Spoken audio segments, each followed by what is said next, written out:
Hello everyone, स्वागत है आप सभी का आपके YouTube channel arts online classes में। आज हम लोग देखने वाले हैं कक्षा 12 हिंदी ओ सादा नीरा, जिसके लेखक जगदीश चंद्र माथुर हैं। इसके सभी लघु उत्तरीय और दीर्घ उत्तरीय प्रश्न को देखेंगे और इसे सॉल्व करेंगे। इससे पहले हम एक और वीडियो बनाकर अपने चैनल पर अपलोड कर दिए हैं, जिसमें आपको प्रश्न 1 से लेकर और 9 तक सभी सब्जेक्टिव प्रश्न को कराया गया है, और जो 9 से लेकर और बाकी जो प्रश्न रह गए हैं उसको इस पार्ट में हम आपको सॉल्व करेंगे। तो आइए हम देखते हैं वीडियो को।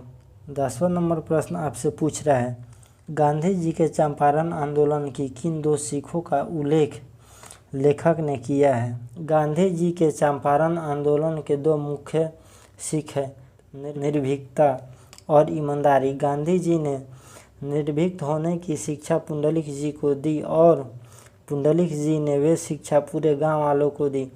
गांधी जी में सबसे बड़ी विशेषता ईमानदारी की यह थी कि सत्यता को तौलना, अर्थात वे आंदोलन के समय किसी भी खबर के बारे में सुनते थे तो पहले उसे अच्छे तरीके से अपने अनुसार जांच पड़ताल कर लेते थे, उसके बाद लिखते। और 11वां नंबर प्रश्न देखते हैं। 11वां नंबर प्रश्न क्या है, यह पाठ आपके समक्ष कैसा प्रश्न खड़ा करता है। तो 11वां नंबर प्रश्न का जवाब आपको जितने भी वीडियो में सब्जेक्टिव प्रश्न कराए गए हैं ये सब देख लीजिएगा, उसके बाद में आपको समझ में आ जाएगा कि आपके समक्ष क्या प्रश्न खड़े हो रहे हैं। 12वां नंबर प्रश्न आपसे पूछ रहा है, अर्थ स्पष्ट कीजिए। वसुंधरा भोगी मानव और धर्म अंधा मानव एक ही सिक्के के 2 पहलू हैं। इसका राइट आंसर आपका हो जाएगा प्रस्तुत पंक्ति विद्वान लेखक जगदीश चंद्र माथुर द्वारा रचित निबंध ओ सादा नीरा से लिया गया है।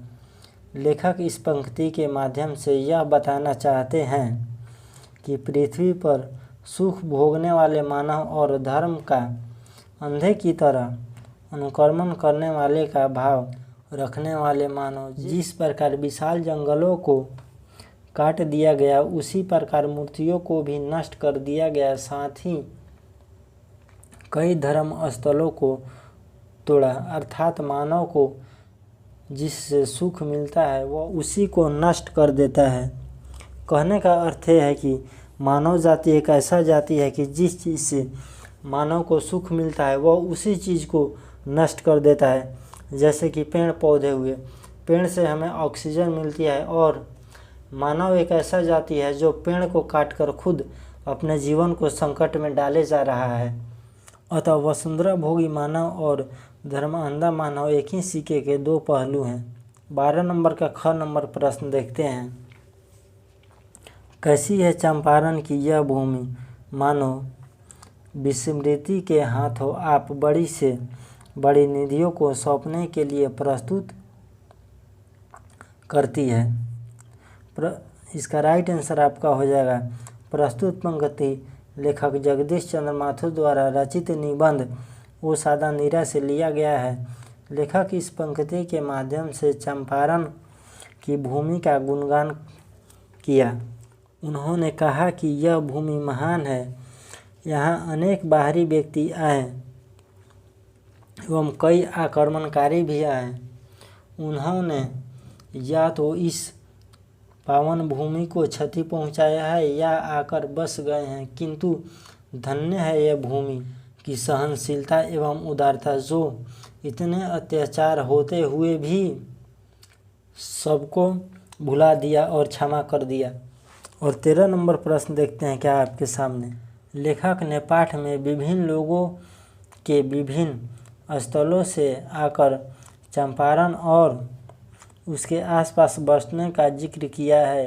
वे कहाँ कहाँ और किस लिए वहाँ आकर बसे। तो इसका राइट आंसर आपका हो जाएगा, लेखक ने बताया कि विजय यात्रा पर आए नान्यदेव, चालुक्य, निपृति, विक्रमादित्य के सेनापति चंपारण की भूमि पर आए और यहीं बस गए।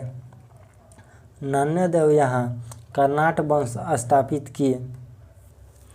जो चंपारण की धरती है, यहाँ पर नान्यदेव आए, चालुक्य निपृति आए, विक्रमादित्य के सेनापति आए, तो वह चंपारण की धरती पर ही बस गए। जो नान्यदेव थे वह कर्नाट वंश का स्थापना चंपारण की धरती पर किए थे।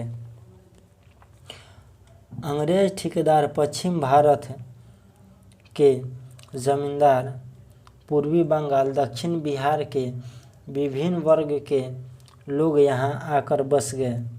अंग्रेज़ों का मकसद था कि नील की खेती से मुनाफा कमाना, और यह किसानों से खेती ज़बरदस्ती करवाते थे।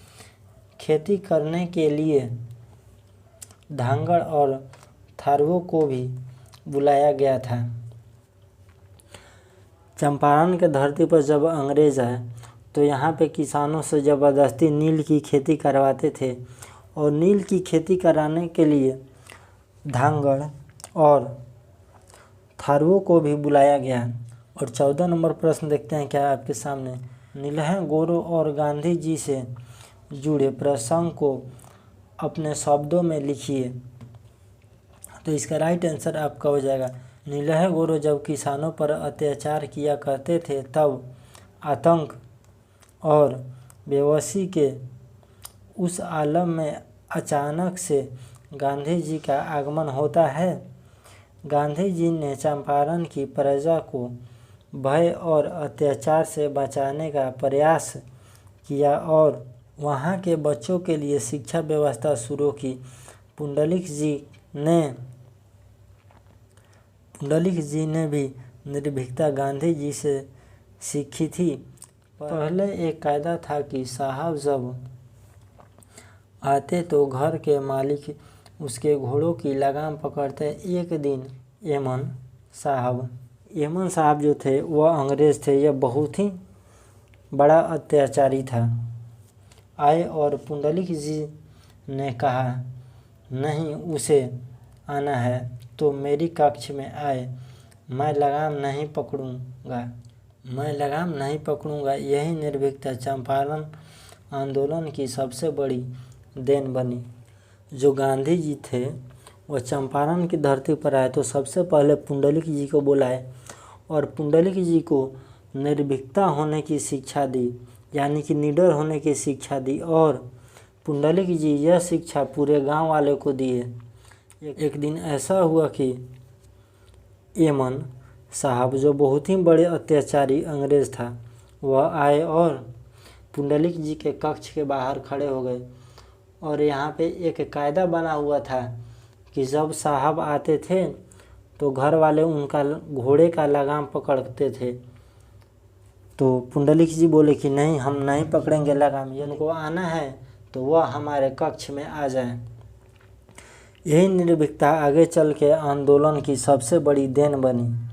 और 15 नंबर प्रश्न देखते हैं क्या है आपके सामने।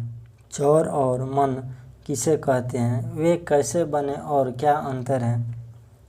तो इसका राइट आंसर आपका हो जाएगा, जब चंपारण में बाढ़ आती थी तो उपज मिट्टी छूट जाती थी क्योंकि नदी अपना पूर्व रास्ता बदल लेती थी। तो इस प्रकार उनकी बनावट पर उन्हें चौर और मौन कहा गया है। चौर उसे कहा गया है जिनमें पानी जड़े या गर्मी में कम हो जाते हैं और इनमें खेती आसानी से होती है। मन उसे कहा गया है गहरे और विशाल तल होते थे और इसमें आसानी से खेती नहीं हो सकती थी।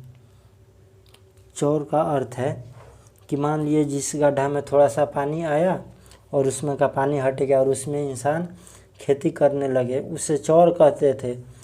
और मन का अर्थ है कि बहुत विशाल गड्ढा जिसमें पानी आया और जल्दी ख़त्म ही नहीं हुआ और उसमें आज इंसान खेती नहीं कर सकता है, उसे मन कहा गया है।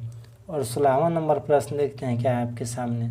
कपिल वस्तु से मगध के जंगलों तक की यात्रा बुद्ध ने किस मार्ग से की थी। तो इसका राइट आंसर आपका हो जाएगा, कपिल वस्तु से मगध के जंगलों तक की यात्रा बुद्ध ने गंडक नदी के किनारे की थी।